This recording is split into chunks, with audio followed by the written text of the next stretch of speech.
Record. Okay. I'm on a lake called Lake Tomiko. It's up in Crystal Falls. It's 65 miles northwest of North Bay. So north of North Bay and then to the right. Look at Ribby. That's where I am. And I bought this property a couple of years ago with my wife, and I saw this place, and it's pretty far. It's 4 hours and 15 minutes to get here. But I want to show you why I like it. So there's cabins on the lake, and this is the view from the porch. Here, I'll just show you. I'll take the computer out. Oh, wow. So you see, it's Oh, it's gorgeous. Beautiful. yeah. Yeah. So I love it. So I have there's 200 feet of beachfront here. And you Wow. can't buy that in Toronto or in the Muskokas unless you have a few $1,000,000. So up here it's cheap because the people up here that are living up here, it's like living in Chelm. It's Chelm up here because nobody knows, like everybody is an expert on everything and nobody knows anything. And everybody says they're going to fix it and they'll be there at 9 in the morning. And then they show up at 4 o'clock in the afternoon when you're making dinner. You know, like nobody has any idea of. There's no work ethic, so you have to learn how to become an electrician and a plumber and a carpenter and everything if you want to be up here. Anyway, So they are very happy to have you. You are a fixer. I'm fixing for other people too. It's not even true. It's true. So last week we finished off the idea of halachic, what is considered halachically, is there such a legally accepted abortion? How does halacha view it? And we went through the whole thing for a couple of weeks, and we finished off with what I don't want to call it a machloket, but we certainly finished off with a disagreement that when there is this kind of a disagreement, and even in the Gemara, when it isn't solved and the issues aren't solved, they leave things open-ended. They're not afraid to say, so this is the way it is.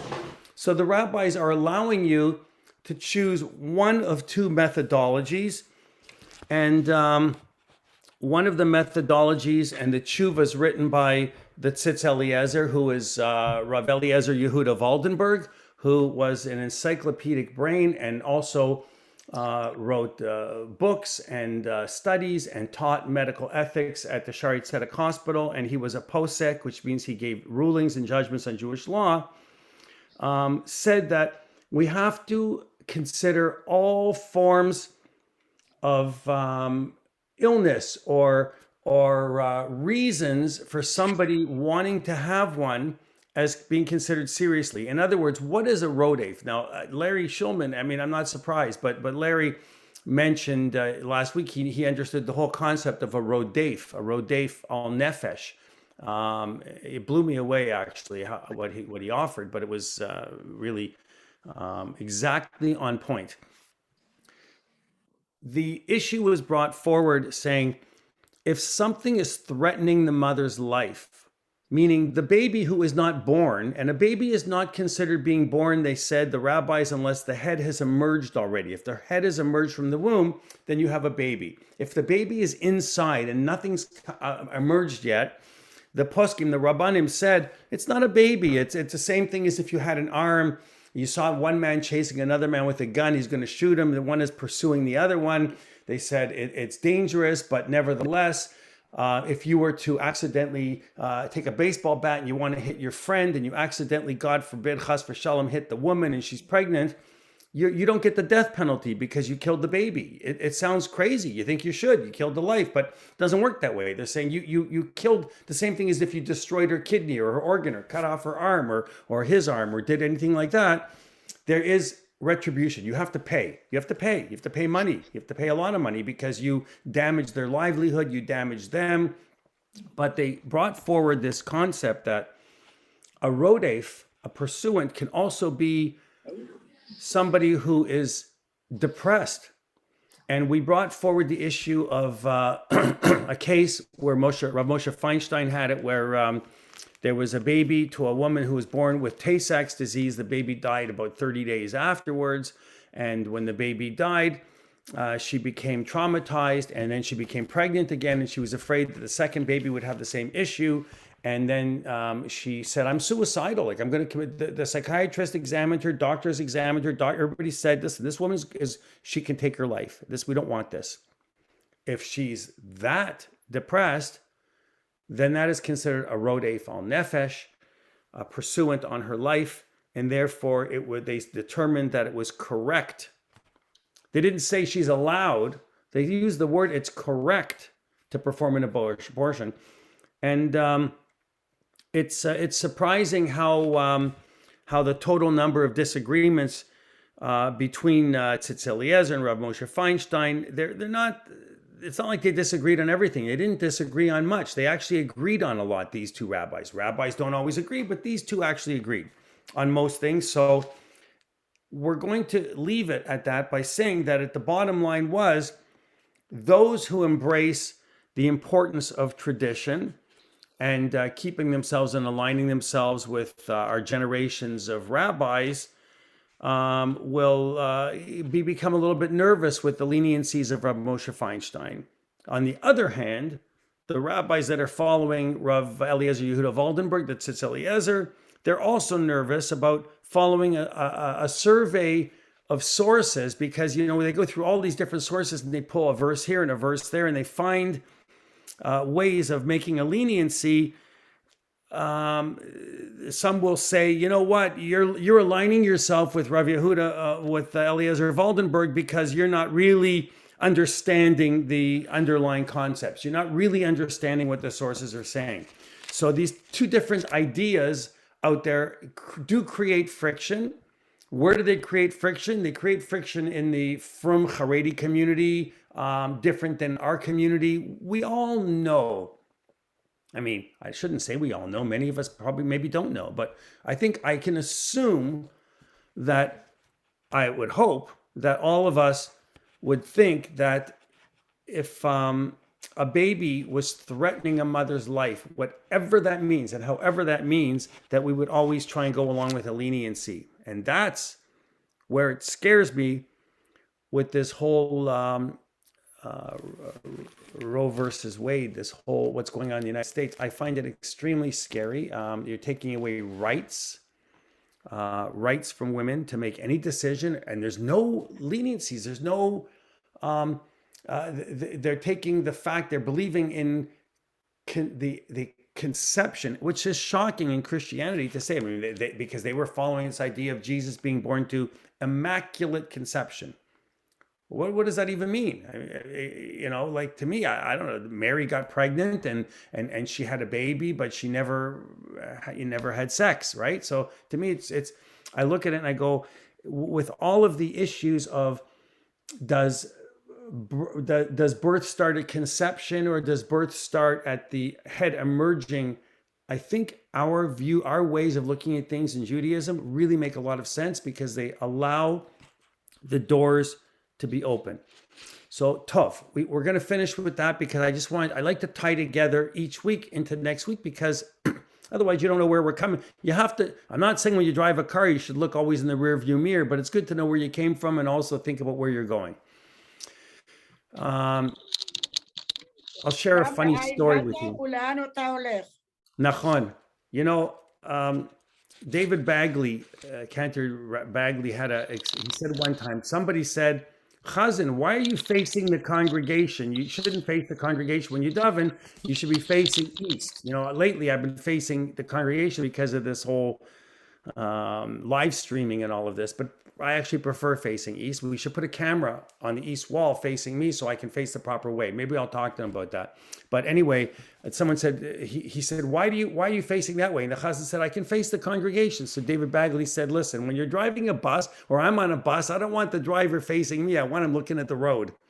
So there's something to that. We should be looking at the road that we're going into, the direction, the derech, and the derech of the ways of God.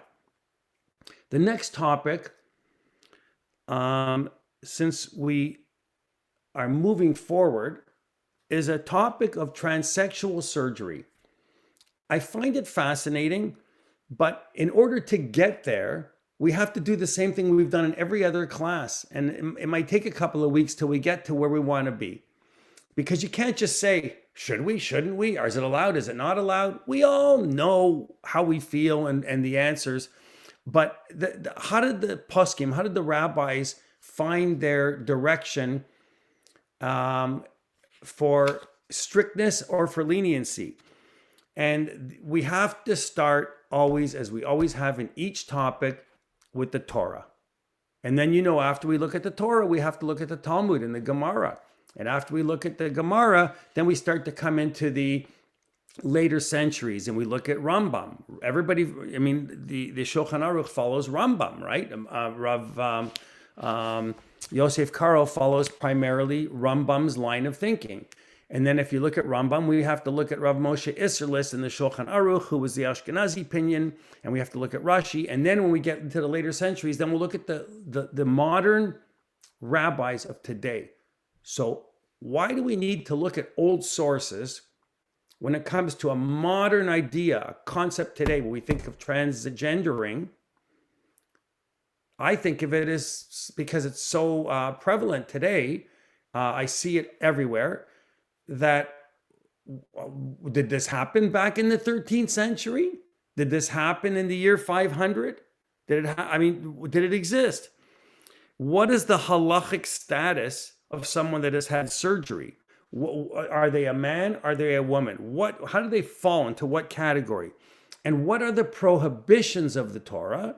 And once we find out what the prohibitions are, then we can find some room for leniency. And I think at the very, very end of the classes of this section, whatever it is, a week or 2 weeks, I think you'll be is the word happy? You'll be very satisfied with the ideas that, once again, Judaism really makes a lot of sense. So the first thing to think about is Torah. And these are now some very strict approaches. Again, it's not my thinking. It's what I've learned in my classes with specifically Rabbi David Fink, my teacher in these classes. And he is going to bring forward ideas, and I'm going to help bring them forward to you, of some strict ideas. It's not Marshall Loomer, it's rabbis out there. And rabbis out there like to argue, and they're arguing. So don't think Marshall said this. I didn't say it. Torah says it, okay?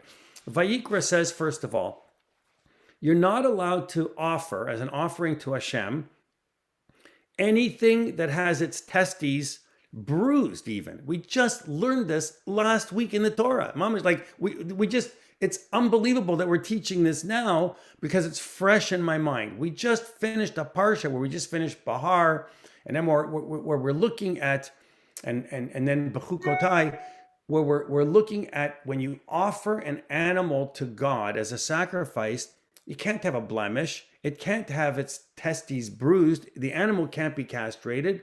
And therefore, humans aren't allowed to be castrated. Oh, it says you shall have no such practices in your land. And it's explicit where it says the prohibition of castration and neutering exists. Well, we're welcoming in Lisa Klug.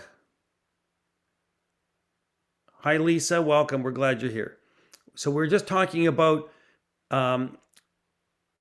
transgendering and the surgeries and the rabbis and how they can find strict opinions and leniencies on this, and how do we go from there? And we said that in Vayikra, in the Torah, it says that you're not allowed to offer anything as a sacrifice. We just read it in last week's Parsha, that has its testes bruised or torn or cut off. Neutering is not allowed. Well, I can't tell you how many cats. I've had 2 dogs and 500. I've had cats my whole life, and I've neutered all my cats. I've taken them into the vet and had them neutered. It's against the Torah. We're not allowed to do it, but we do it. Why do we do it? Well, because probably the cat would be meowing to go outside all day long, and then you'd let it outside and you'd get a pregnant cat, and then you have 10 cats, and the 10 cats make 10 more, and that's a problem too. There was a problem a few years ago, specifically in Eilat, all over Israel, but in Eilat, in Yerushalayim, there's a lot of cats running around, especially around the Kotel, but the cats are different. The Chatulim Sham, they have like ears like Egyptian cats. They're a little bit different. Their faces are long and narrow. They're different cats if you look at them. And I'll tell you, they're wild cats. If you go to pat them, they can turn and bite on you. I once had one come close to me. So I gave it a little piece of my shawarma sandwich. Probably shouldn't have done that. It's probably too spicy. And it took its claw and went like this, and chopped the whole thing from my hand. I got scared. I said, dropped it and let it go. Anyway, klavim, dogs in Eilat, there were tons and tons and tons of them, and there was an outcry from the community saying they're euthanizing these dogs. So there was a campaign, can people please adopt all of these dogs and people look after them, because people were not neutering them, not spaying them. Well, wait a minute, I just said spayed. Spayed is for female animals, right? The Torah doesn't say anything about that.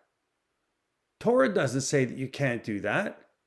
The Torah only says castration isn't allowed. You can't do anything to involve neutering or castration, but you don't castrate or neuter a female animal or a female human.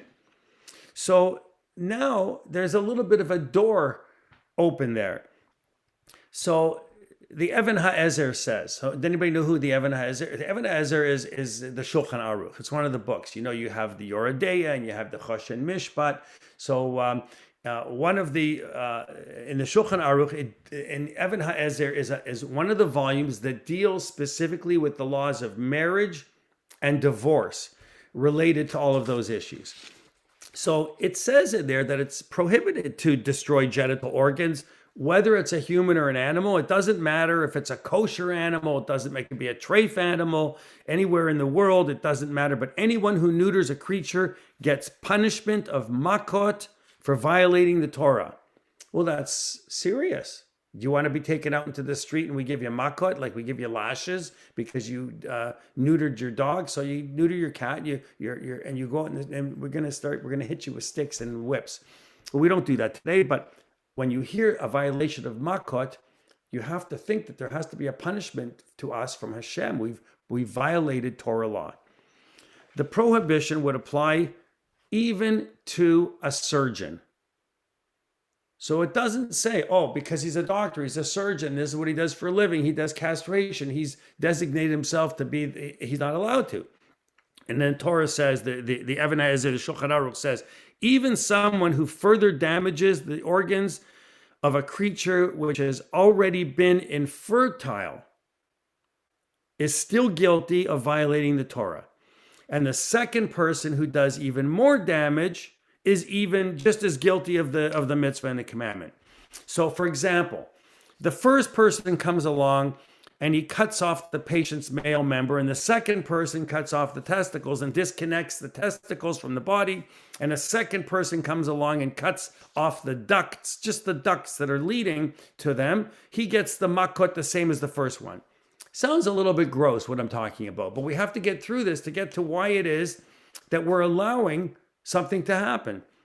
So the Shulchan Aruch, Rav Yosef Karo, is saying any person, anyone, doctor, not a doctor, regular person, me, anyone who is involved is guilty and gets makot, gets lashes, even though the first person only rendered the first person infertile. So we know now, animals, humans, same law applies. There's no leniency, even it says for doing the procedure. But listen to this. This sounds a little more lenient. So in the Shulchan Aruch, this is a big leniency because he wasn't always so lenient. So it says, for an animal, there is no leniency for saving the life of an animal. The only tiny room for leniency is that we see so far is for rendering a female infertile, because it's not going to get a punishment even though it's considered a Torah violation. So the Shulchan Aruch is saying, oh, it's a Torah violation, but there's no makot, there's no lashes. Oh, well, if I'm going to do, it's like telling a kid, don't eat the ice cream before dinner. It's for after dinner. And then you go out of the room and you go out, you come back and he ate a half a tub of ice cream. So if you punished him or her, the child, and you said, that's it, no ice cream after dinner, and you're not getting any ice cream for a week, they might think about it. But if there's no punishment, if you say, I told you not to eat the ice cream, and there's no action, there's nothing that happens, And you say, oh, I got away with it. I ate the ice cream. They said, don't eat the ice cream. I still ate it. Nothing happened to me. So I can continue. So next time I'll eat the whole tub of ice cream. So, there has to be something for the violation.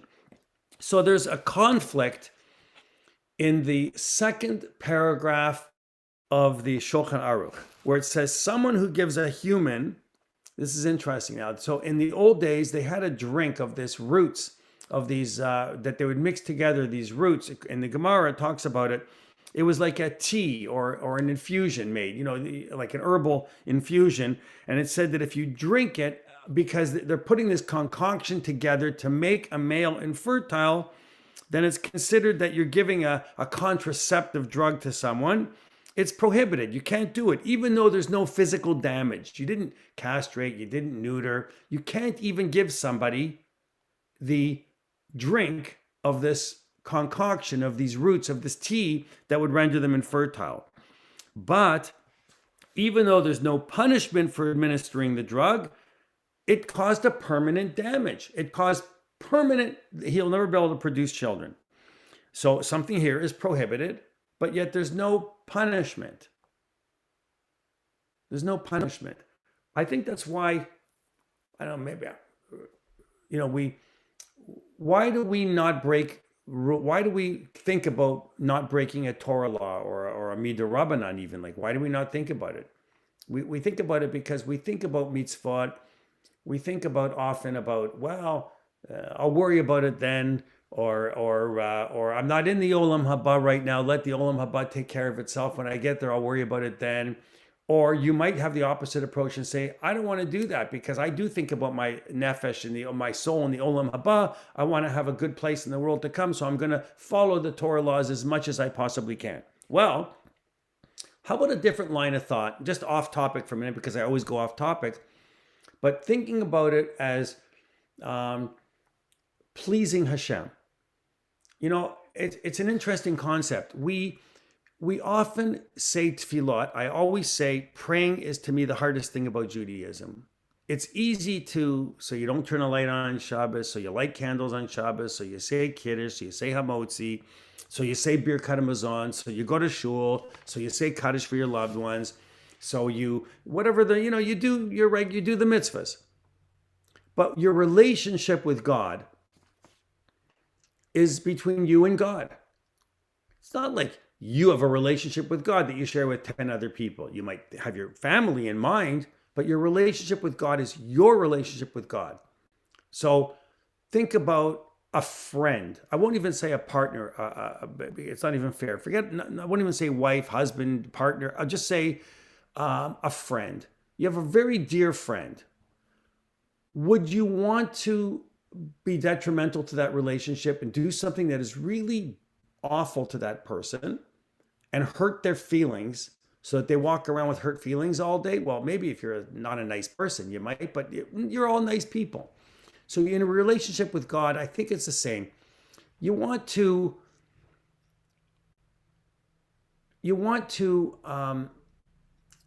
please God. You want to make God happy. And when you break a Torah law, do you ever stop to think that maybe you're hurting God's feelings? It says we're B'Tselem Elokim, we're created in God's image.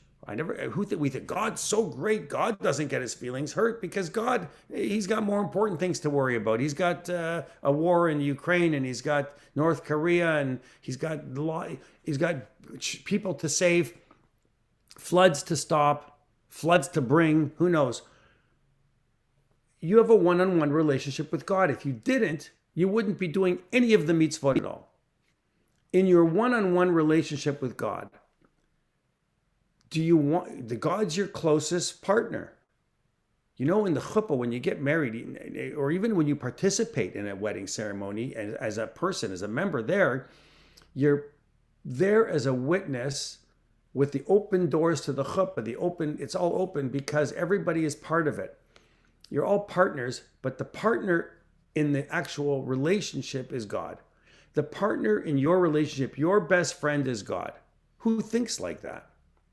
Maybe it's not even a Jewish concept. It's Marshall saying this, because I started thinking, I don't want to disappoint God. if you don't want to disappoint God and you follow these rules and these laws, then maybe the Shulchan Aruch is giving us an idea that if there's no makot and there's no punishment, that something is not great, but it's not so bad. It's not so bad. So there's a tiny room for leniency in rendering a female infertile if there's no punishment and it's still considered a Torah violation. Because usually when something's a Torah violation, there's punishment. There's punishment. There's no punishment here. They're not even saying anything. So in the conflict, in the idea of creating or causing an infertility through taking a contraception or a drug, we know what the Catholics say about contraception. We know what a lot of fundamental Christians say about contraception. What do Jews say about contraception? They're saying that if a surgery is prohibited, period, but the indirect causation of taking a drug is okay. The indirect causation. I think those two words are very key in what we're going to come to. So nowadays, there's all kinds of drugs on the market. You can go into the pharmacy and you can buy contraceptive pills. There's all kinds of drugs. So we're left with another bit of tension here for what is going to be allowed, even though there's no punishment. And the second paragraph, which we talked about regarding contraception. So the Vilna Gaon, the Gaon of Vilna, known as the Gra, he said that in a case where we said there is no punishment, yet there's still a Torah prohibition, the first paragraph, which is prohibited, everything should not be understood as introducing leniencies just because there is a punishment. Just because there is no punishment, rather. Sorry. So it's like as you grow up and you mature, you start to think, you know, my parents were telling me not to eat the ice cream before dinner because maybe they don't want me to have a big sugar overdose, or maybe it's not healthy because then I'm full of all the sugar and all of the fat from the ice cream, and I'm not going to eat my meal, and I'm going to say, you know what, just give me the French fries from the meal, skip the salad. Sounds familiar, right? So they always tell you that the first thing in healthy eating is fill your plate with the greens and the vegetables first. Never mind the proteins. You can have a little bit of protein, but what do we tend to do in North America? Give me the basar, bring on the meat, the big piece of steak and the fit, bring me all the good stuff, and give me the French fries. And everybody always says, would you like salad? They always say, I will in a minute. I will in a minute. And then the salad bowl sits there. At the end of the dinner, the salad bowl's full because everybody's full of steak and potato. Who wants to eat salad then, right? So you know what? I serve the people the salad first. Make them have the salad. So if there's no punishment in eating the ice cream, but then they start to realize as they mature that, you know what? It's not healthy for my body. It's not good for me. Just because there's no punishment doesn't mean I should do it. See, what a concept. Our rabbis are telling us, just because you're not going to get a makkah, or you're not going to get a slap on the wrist or something, you know, or worse, or the roof isn't going to fall down and cave in on you, doesn't mean, oh, so you know what? The roof didn't fall down. This is what we're facing today because of Zoom and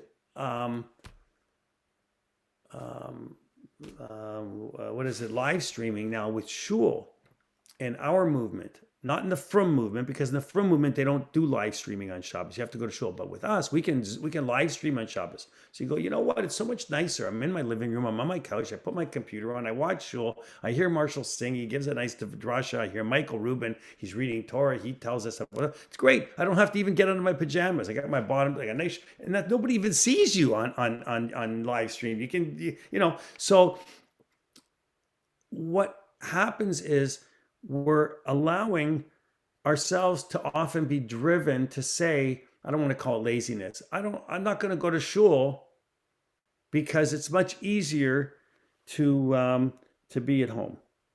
And it really applies to all of the mitzvahs, because just because there's the roof didn't fall down on you in your home because you watched live stream and you watched shul.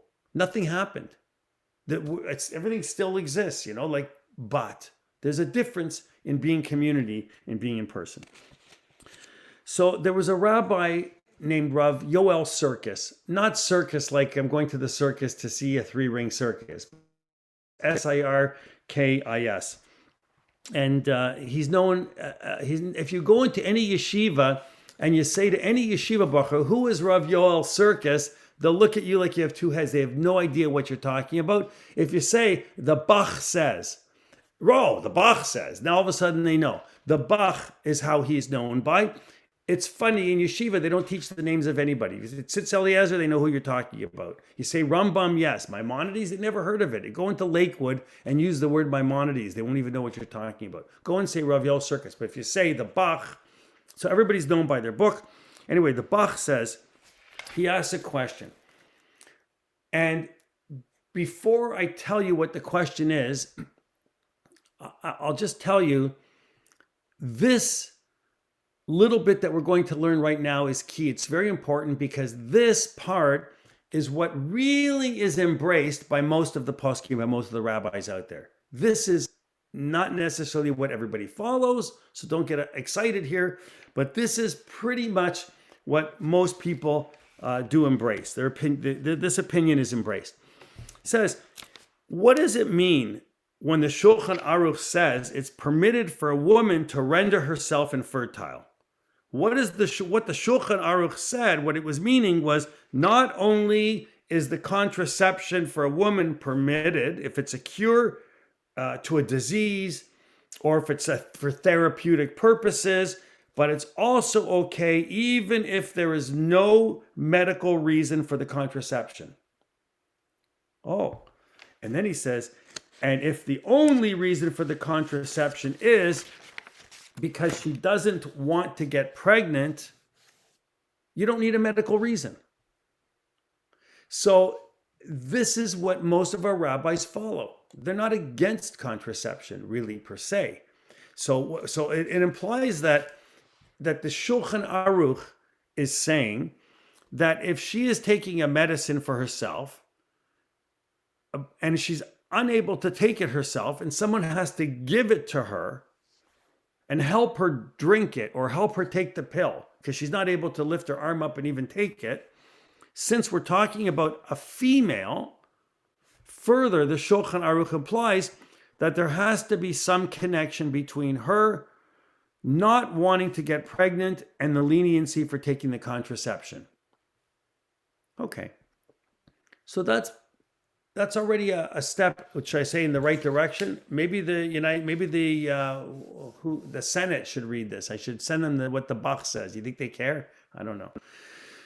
So she doesn't want to have the pain. She doesn't want to give birth.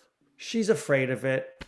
She's uncomfortable with the whole idea. She's not interested. It's her body, similar to the case of the wife of Rabbi Chia, it says, who had a difficult labor and pregnancy and didn't want to go through it a second time. The first labor was horrendous. I can't say what giving birth is like. I've only had a kidney stone. I'm not going to compare it. But when you give birth, it could be that this particular labor for this particular woman was very, very challenging and very difficult.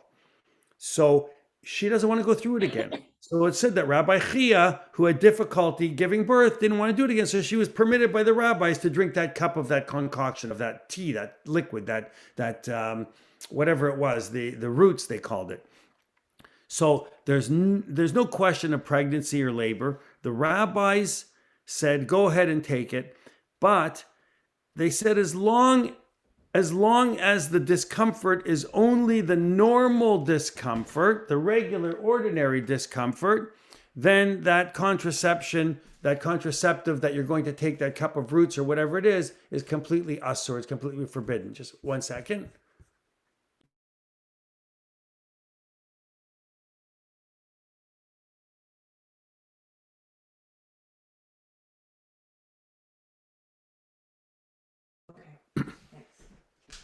That was a big decision that had to be made. I just had to make a big decision regarding a water line that was broken, and they're filling in the hole with dirt. So the guy's here to do that. So we have to know, should we put a flagpole there so we'll know where the leak will be next time? You see the big decisions that I have to make?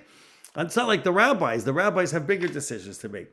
So Rambam also agrees with this idea, and he says that women can engage in what he calls passive birth control. Passive birth control. So you're allowed to take a contraceptive. You're allowed to take a pill. They're allowed to take a birth control pill. Well, Rambam is saying it. That's why I said this is the mainstream that all of the poskim have to follow, this idea. If Rambam says it, it's pretty clear that the Shulchan Aruch is going to go along with it because he always is. So what's the bottom line here for this section before we go forward? The bottom line is that the Rambam and the Bach, both, Bach 17th century, and most rabbis, most authorities, most poskim, say that as far as women and passive contraception is concerned, it's absolutely fine if she wants to avoid a level of discomfort above and beyond what is considered normal. Well, before I go into the next part on this paragraph, what is normal to you might be different than normal to me. Ruth is nodding her head, right? What's normal? I had a kidney stone. It was awful. I had it 3 times. It was terrible. I know somebody else who had one many times very recently. It was a horrible experience for that person. They never should ever have it again. So I think everybody has a different pain level, pain threshold. And by the way, it's different in everybody's case. Not every pregnancy and every labor is exactly the same for everyone.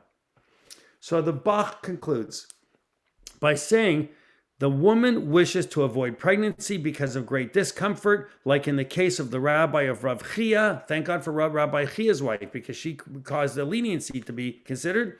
And they said it's fine if there's some medical reason for the contraception, period. If there's some medical reason. They just opened up the whole door. They just let the floodgates in. Some medical reason. They even now he's going further to saying normal pregnancy, not normal. Now he's saying as long as there's some discomfort, then it's permitted.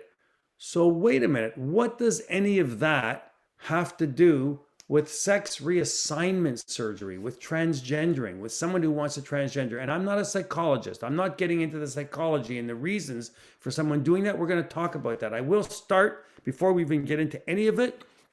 If we all just learned this recently, if there's one pasuk in the Torah which we're going to, Bernie asked a question here, the practice of sterilizing mentally ill. Yeah, because 100%. First of all, it would traumatize that person if they're ill and they're not well, whatever that means. Challenging needs, special needs. You might have a situation. Obviously, there's going to be a Haredim that are going to say no. I think they're out of their minds. They're out of their minds. You have a situation where you're protecting that person from having an absolute trauma. You want to know something? I'm going to ask Bela. Bela, do you know something about that?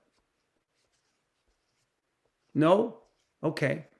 I think it's probably occurred. It's probably happened.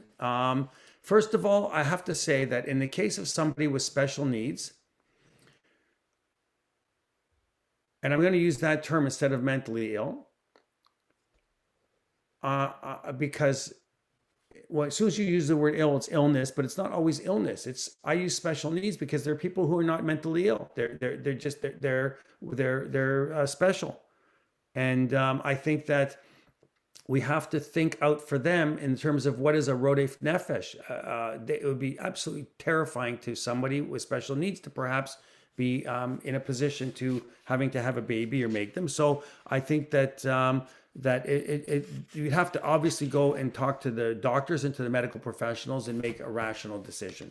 But you know what? You can find Marshall, sorry, Yep. just if you think back to what, partly the residential schools, what was done there, but it was also done with the mentally, with the challenge, that whole group of children who were at that point, they were sterilized, that whole sterilization piece that was done going back into the 30s, the 40s, when they were all placed in homes. So there was a lot of controversy around that one as well, and a lot of rethinking around that. So, Correct. it existed. They were taken and sterilized, and subsequently nobody had a case for it.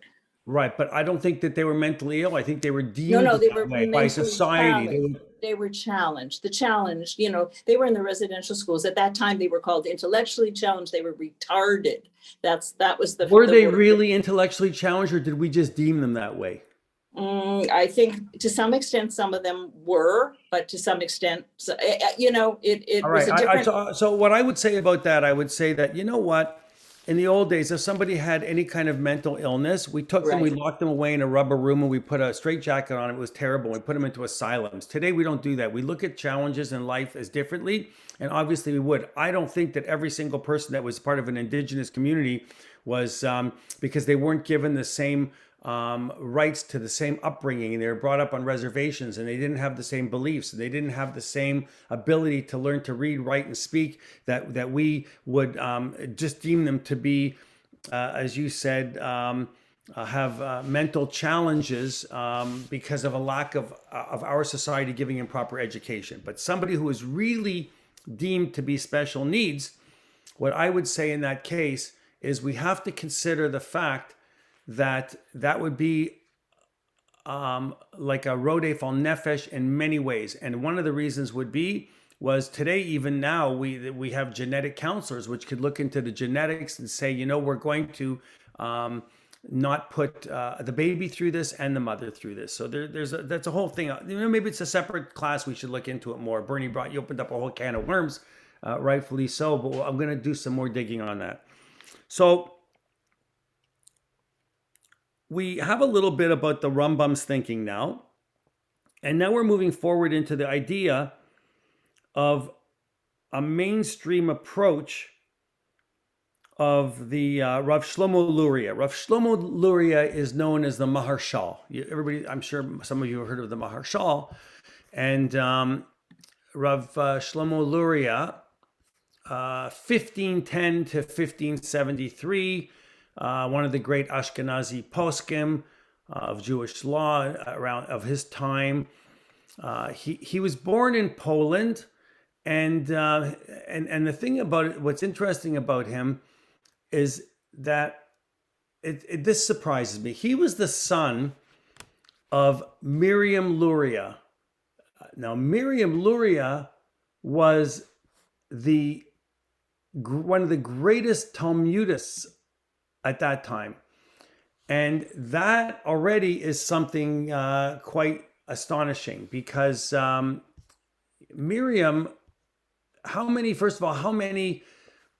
we don't even, we used to say women shouldn't even study Talmud and Gemara. It's not for them. It's only for the men to sit in yeshiva and study, right? What do women need to know about these things for? Let them stay at home, right?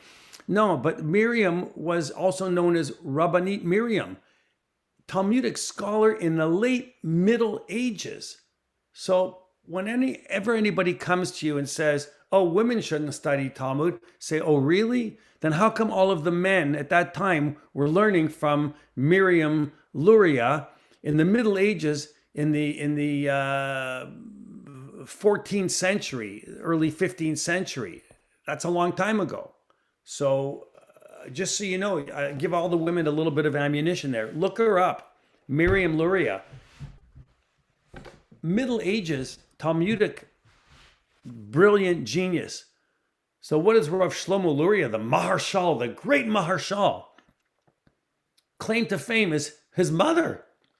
His mother was smarter than he was. You know what I mean? Like, it's like to be the son of.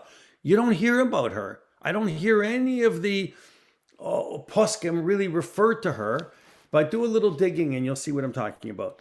So the Maharshal says that the halacha is that there's a mitzvah, there's a commandment. What's the first mitzvah in the Torah? Is the first mitzvah pru or vu, or we call it pre or via. So be fruitful and multiply. Producing children, it's the first mitzvah of the Torah. It falls upon men, not upon women. Oh, you didn't know that, did you? It's not a mitzvah. It's a mitzvah to give birth and have a child, but the mitzvah pru or vu is not a mitzvah given to women. It's given to men. We just said that women are allowed they're permitted to take contraception. If a woman can take contraception and she has to only have a very small room for leniency for a reason why, yeah, I don't want to get pregnant. I've got discomfort. I don't want to have a baby. I'm depressed. I don't feel whatever it is. The man doesn't have that same leniency. He's not allowed, the male, remember, are not allowed to castrate. They're not allowed to, even according to the Torah, really, I mean, we don't follow this necessarily today. We find that there's medical leniencies. If a man has, we're going to get into this, we're going to talk about it, a bruised testicle, really technically he's not even allowed to get married. Not allowed to get married because he can't produce children. Oh, wait, that's going to be something to talk about. So man has a Torah obligation to find. Therefore, a woman can decide not to marry and have children. Man, on the other hand, is required to have children. So the Rambam's son, the Rambam had a son, Avraham ben Moshe, right? So Avraham ben Moshe had a very strong drive to go into the desert, and he wanted to live in the desert, and he wanted to stay there by himself like a hermit and go camping all the time and devote all of his energies to serving God in the wilderness. And he wanted nothing from this world here beyond the absolute minimum to survive. A little bit of food and live in the wilderness. But he wrote, I can't. I'm commanded to have to get married and have children. And therefore, I can't live like a hermit in the desert. I can't live by myself in the desert. So there's no objection in a woman engaging in contraception. So she doesn't have to become pregnant if she doesn't want to. And if she has any pain or discomfort, she doesn't have to do it. Showing, all right, well, perhaps the woman, maybe she's afraid that any of the children will go off the derech and they'll become wicked people. I don't want to raise children because if I raise children, my children are going to become chas v'shalom, I don't know, heretics, or they're going to become non-observant or something. That should be our biggest problem. We want healthy children, right? That's what we all want. What do you want for your children? Good health, number one, and happiness. You know what? I'm trying to think of who it was. Great rabbi and of our generation, by the way. And they said to him, you're a great Rav, and all of your boys, every single one of them is off the derech. Like, they're not even religious. They don't even put on tefillin. They don't even, how you great rabbi. And how did this even happen? Aren't you like, isn't it terrible that your kids are apikoruses? Wasn't it Mendelssohn? Wasn't it Mendelssohn? Was it Mendelssohn? Yeah. I'll look it up. Maybe you're right. All of them were either converted or went off the derech. Could be. So he says, so all your kids, like he said, none of them care about anything. You know what? He said, they're apikoruses. They went to yeshiva. They learned what to do and what not to do. And then they went off and they're all eating treif and breaking all the laws. So he answered these rabbis that said this to him, and he said, listen, I'd rather have my kids be apikoruses than amharatzim. So it means I'd rather have them know what the laws are so that they're breaking the laws than have them be people that never went to school, never got an education, don't even know what the laws are. What's better, to be, I call it Jewish dummy, you don't know anything, or to be someone who you learned it, but you made a conscious decision, I'm going to break the rules, but I'll try and do better. Better to learn, and then you'll make a decision for yourself, right? So where do we stop? We're going to stop in 10 minutes, but I just want to say, so the Maharshal, Rav Shlomo Luria, is taking a leniency that a woman can swallow contraceptive medicine, but it's only for the woman, right? And then we go on to a different approach by the Beit Shmuel. And we're going to get to the modern sources soon. So the Beit Shmuel, who is the Beit Shmuel? Beit Shmuel. He's a commentary on the Shulchan Aruch. He wrote a whole commentary in the Shulchan Aruch. It's in the margins, if you look in the margins. So there's a difference between an act which renders a woman infertile and some passive activity which indirectly causes infertility. He says she can drink the solution that makes her infertile even if she has absolutely no discomfort.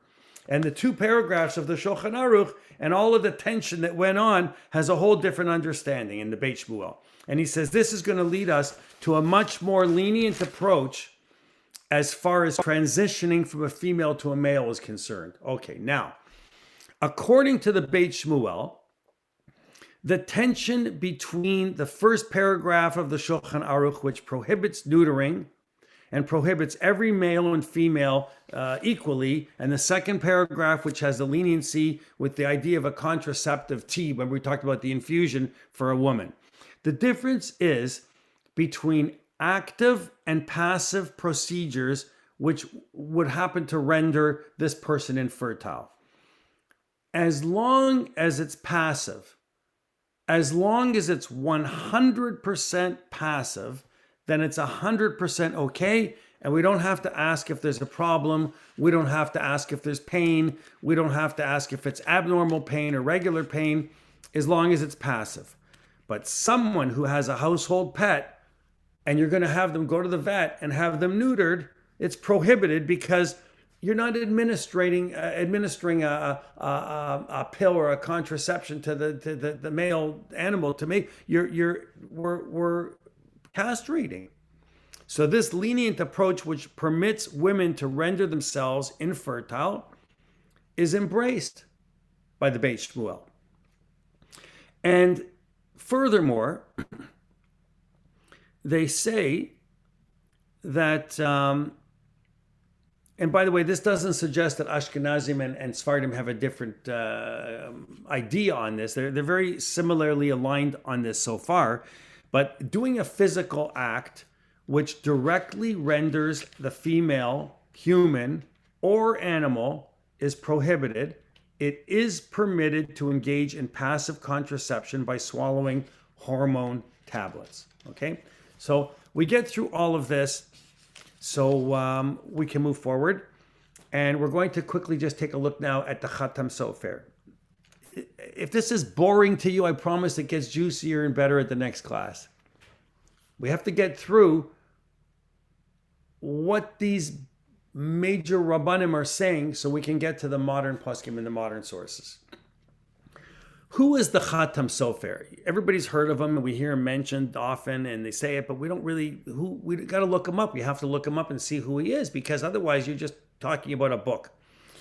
Rav Moshe Schreiber of Germany. I like to do this because I think by giving a tiny little biography, you know who we're talking about. It's part of what I like. Otherwise, you're just saying, the Khatam Sofer says it's boring. So he was a rabbi named Rav Moshe Schreiber, came from Germany. He was the chief rabbi of Pressburg in the 18th century. And he's a big name in the Ashkenazi world. You know, not so much in the Sephardic world. They had their own authorities. They looked towards their own poskim. But in the Ashkenazi world, he says that a woman who has not yet given birth and therefore has not contributed at all to populating the world, he's saying maybe she shouldn't drink that drink. Maybe she shouldn't take the contraception because, after all, she wants to save herself from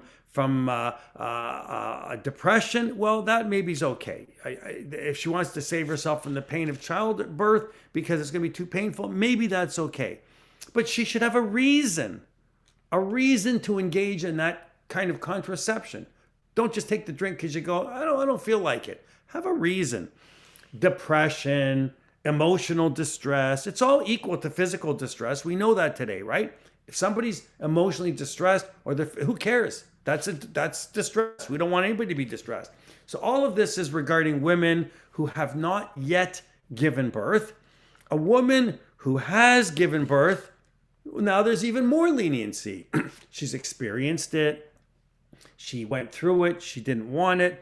But as far as transgender surgery, usually a woman would have not have given birth yet, right? Think about it. Most of the time, not all the time, but and correct me if I'm wrong. If somebody is making a decision to transgender from female to male, the likelihood is that they're not looking to have a baby first. They're already thinking, I don't want to have a baby. I don't identify. That's the key word. I don't identify as a female. I identify as a male. I don't mind having a baby and raising a baby, but let my partner maybe have the baby, or let someone else have the baby and I'll raise the baby. I'm not suggesting that people that are transgender don't want to raise children. They do often. What I'm suggesting is that maybe if there's a female who is thinking of transgendering to become a male, the last thing in the world she's going to want to do right now is probably have a baby. So, in order to conclude the strict approach, we're going to look at one more thing. And you can imagine, if this is as strict as it gets, and I'm giving you strict approaches here, that this isn't so strict so far, is it yet? Not really. I'm finding leniencies, even in the strict poskim.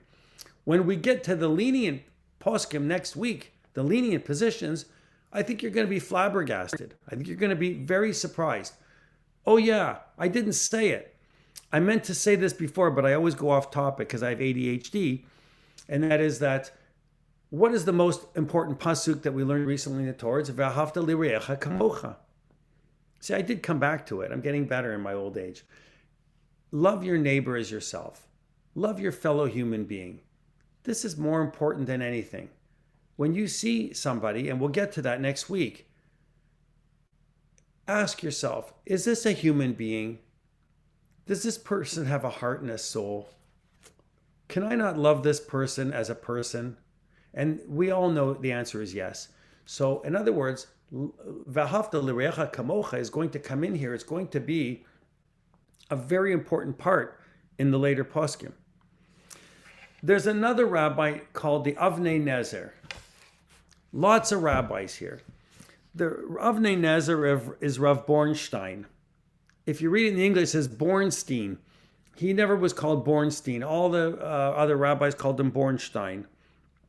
19th century, so pretty recent. And he's one of the few who combined greatness in the world of Halacha, and simultaneously he was one of the great Hasidic rabbis in Poland. Now, when we think of Hasidic rabbis, we all think right away, beard, black hat, from to the right, strict. Not every rabbi is Satmar. Not every Hasidic sect is Satmar. I'm saying Satmar because Satmar is very, very stringent and very to the right. Why do I say that? You know why kashrut is so stringent here? Because many years ago, are there any Hungarians here? Lisa's from Hungary. So the Hungarian approach is always going to be more strict and to the right. You know that, right? Who's Rabbi Gansfried? Rabbi Gansfried wrote the Shulchan Aruch, right? But you know the Kitzer Shulchan Aruch? He wrote a book called the Kitzer Shulchan Aruch. Oh, I have it. Very strict, very to the right. He goes far past Rambam. He's to the right. So because of the Hungarian approach, I'm not saying it's bad. I'm not saying it's wrong. I'm just saying it's a very strict approach.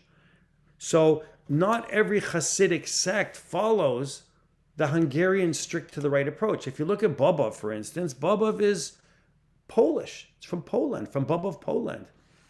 Rav Shlomo Halberstam, he survived the concentration camp, lost his children, his daughters, and his wife in the concentration camp, came to New York City, settled in New York, restarted the Bobov settlement in Borough Park. It became hugely Hasidic. Now there's a couple of Hasidic sects there, but primarily it's Bobov. Recently, the two Rebbes, because Rav Shlomo Halberstam passed away 10 years ago, there was a split between the son-in-law and his stepson, if you will, because he remarried. So who would be the next Rebbe? So there was a machloket. There was a little bit of a fight between who's going to be the Rebbe, and they decided, you know what? There's room here. This is where I like V'ahavta lirecha kamocha. There's room for two Rebbes. Let's have two Rebbes. You'll have your yeshiva over there, and we'll have our yeshiva over here. One is called Bobov 990 or whatever it's called, and one is called just Bobov 48 or whatever, because it's on 48th Avenue. And they split because there's enough Hasidim to have two rabbis that you can follow, and now there's peace. But at one time there were fist fights over this. So in the Hasidic movement, do you know that even in Satmar, they have brought in over the years secular mediators, not in the rabbinic court, but to serve as mediators to make peace between decisions that had to be made at that high level. So they would bring in sometimes even someone who is, I shouldn't say, when I say secular, I don't mean non-Jewish. Somebody who's Jewish, but completely not even from. A Jew is a Jew is a Jew. You know that, right? Like, it doesn't matter. If you're a Jew, you're a Jew. It doesn't matter if you converted. It doesn't matter if you're born a Jew, you're a Jew. So I don't, by the way, that's the success of Lubavitch. If we're talking about Hasidic movement, the success of Lubavitch is that they don't look at you as you're not from, thank you, Ruth. You're not from enough. You're from. So if you're not from, you're still a Jew. Whether you are, whether you're not, you're a Jew. I'll finish up quickly. I'm going to give you the bottom line of Rav Bornstein, but we're going to go back next week and just talk a little bit about what he actually said. And then we're going to talk about the modern poskim and all of the leniencies next week. Bottom line, the Avnei Nezer, Rav Bornstein, said that she is allowed to render herself infertile, period. He is not obligated to divorce her, and hopefully they'll be peaceful. What does that mean, he's not obligated to divorce her? Well, it means that the leniency which permits her to take the permanent form of contraception, the leniency applies that she has something inside of her. Maybe she has a lesion. Maybe there's something wrong inside of her. Maybe she has symptoms that there's something medically wrong going on. That's sufficient for her to engage in contraception.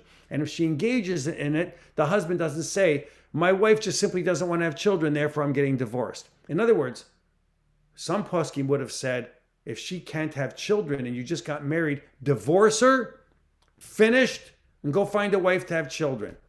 But I love her. We don't care. You'll love somebody else. Go find somebody else to love. You're going to have children. Well, no. Here,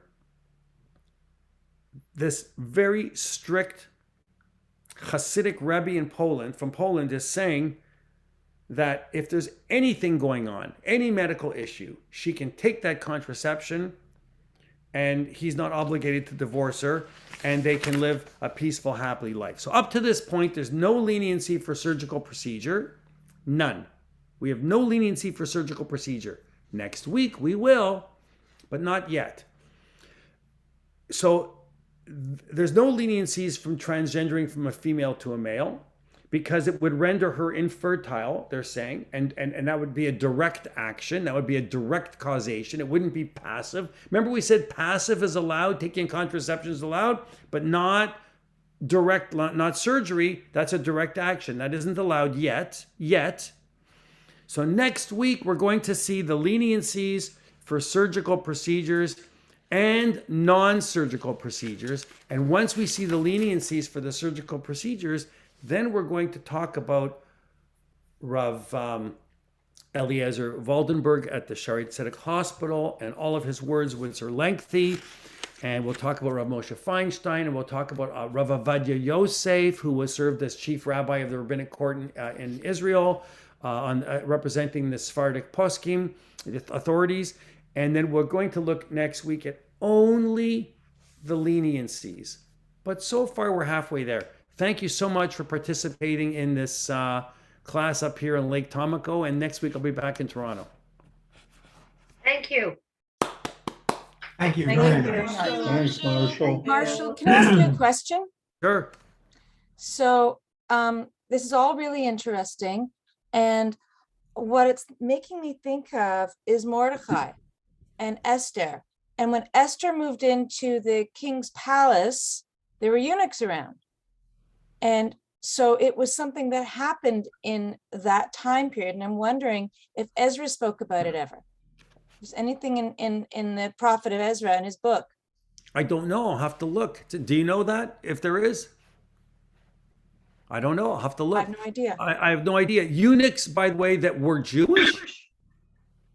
Well, we don't know, but like I don't think if they were in the king's palace, they would have been Jewish. I think They weren't Jewish. There were a couple that were.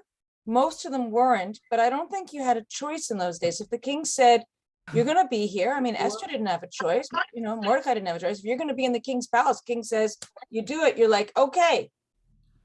You know, it's not like your mom No, says, "We'll do many, this," or I'm many gonna of make them. No, many of them didn't say it's okay. They said I'll be put to death. Right. But it's certainly not allowed according to Torah. So castration. You know, in the Torah, it uses a direct word. It says the word serus. I didn't bring it forward yet. The word is serus. Serus is castration. It's usur. It's completely forbidden, 100%. Period. But here's the key. Pikuach nefesh. No. Not No? Pekuach Nefesh. No. Very good that you do that. You said that. Excellent. But I'm going to tell you what it is. I shouldn't, I don't want to give you too much because of next week. You're killing. But here, I'll tell you very quickly. If you would have attended, now you're here. I'm so happy you're here. But this group of people have learned an expression from day one when I started talking about kashrut at the very beginning. And the expression was, is something lechatchila or is it b'diavad? Lechatchila means to start with. And the example is, you take a pot and you fill it with water and you boil pasta in the pot. And then you take the pot and you take the pasta and you mix it with a meat sauce. And you mix it with a meat sauce and then you realize, oy vey, I took the pot from the dairy side, from the milchika side. I shouldn't have done that. Do you have to throw out the food and not eat it, or can you still eat the food and serve it to your guests? And the answer is, if the pot wasn't used in 24 hours, You can use it's it. called Eno Ben Yomo, then you can eat it and you can serve it and you can have it, but then you have to kosher the pot. Even though you're allowed to eat the food, you're allowed to kosher the pot. So what it is the answer is, if something is b'diavad, meaning it's already happened, it's too late. It's happened. Then we have an obligation, ve'ahavta l'reacha kamocha, to accept something. But if something is lachatchila and you're thinking about it, I have to tell you, no, something is not allowed. So you're not allowed to eat the tub of ice cream before dinner.